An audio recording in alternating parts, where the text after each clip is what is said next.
Welcome back. Please remember to like, comment, share, subscribe and hit the notification button for more stories. It means a lot to us. Let's continue our story on Esulu, the king's wife. Startled Esulu turned in fear, with tears in her eyes, as she saw a strange-looking heavily pregnant creature who introduced herself as Ngwile.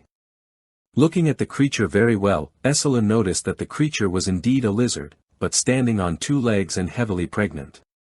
Though still afraid, Esulu narrated her story to Ngwile. Ngwile had pity on Esulu, and promised to exchange her Amalupati with Esulu's Opiangopio, only if Esulu promised to return her Amalupati after the dance and the coronation, seeing she would soon give birth to her baby.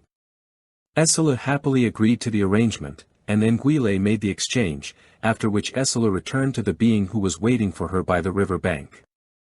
The being narrated what happened with the maiden who saw Esulu's naked body, and explained how she used sand to make humans who filled the river before the king arrived.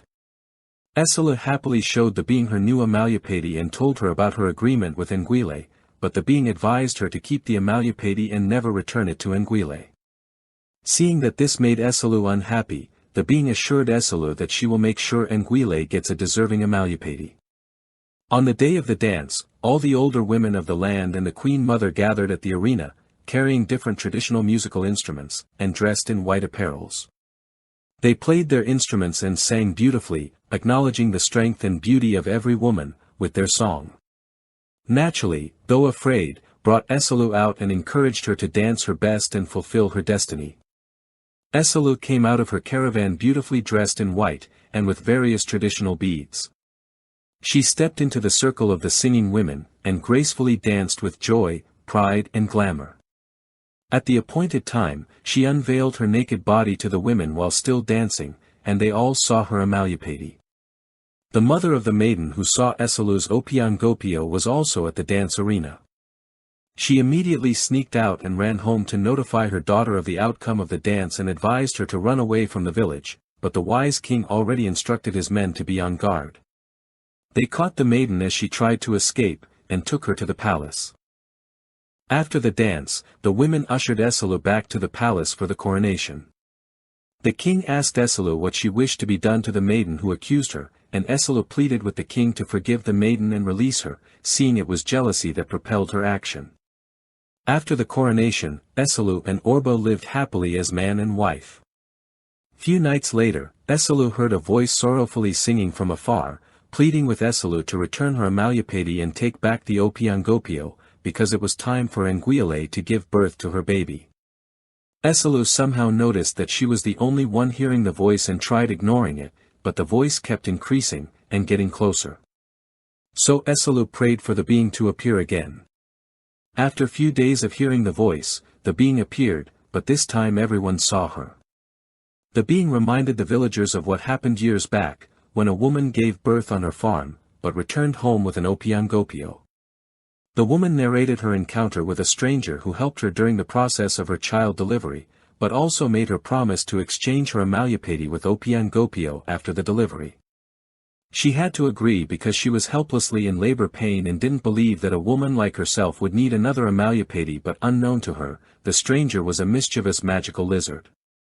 The villagers didn't believe her and they banished her from the village. Because of the shame, she took her own life. The child grew and became the king of Ugolo village, but had no male child to succeed him, which made the kingship move to Oba's great-grandfather. Meanwhile, after the lizard took the Amalupati, and because of that act of wickedness, the lizard was cursed by its kind, to walk and live like humans, but having the features of a lizard. The curse would only be reversed with a show of unusual kindness made with pure intentions. The being told them that Esulu, being the great-grandchild of that woman, was destined to reverse that curse, which was why she was born with Opiangopio, and the villagers would have brought the curse upon themselves if they had succeeded in killing Esulu.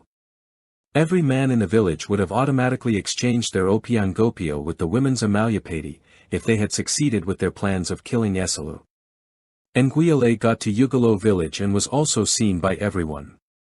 The being reversed the curse and Ngwile was transformed back to a lizard, but with no magical powers anymore. The being also made Ngwile to vanish and appear in the midst of its kind, where Nguile laid its eggs peacefully.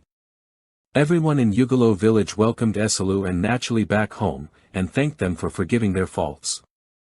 The king rebuilt Esulu's parents' home, but Esulu turned it into a home where visitors stay till they go back to their homes. Naturally was also rewarded for her kindness, and everyone lived happily in peace. The end. See you next time for another interesting story from Grandma's Storybook, where folktales are indeed epic. Don't forget to like, comment, share and click the subscribe button.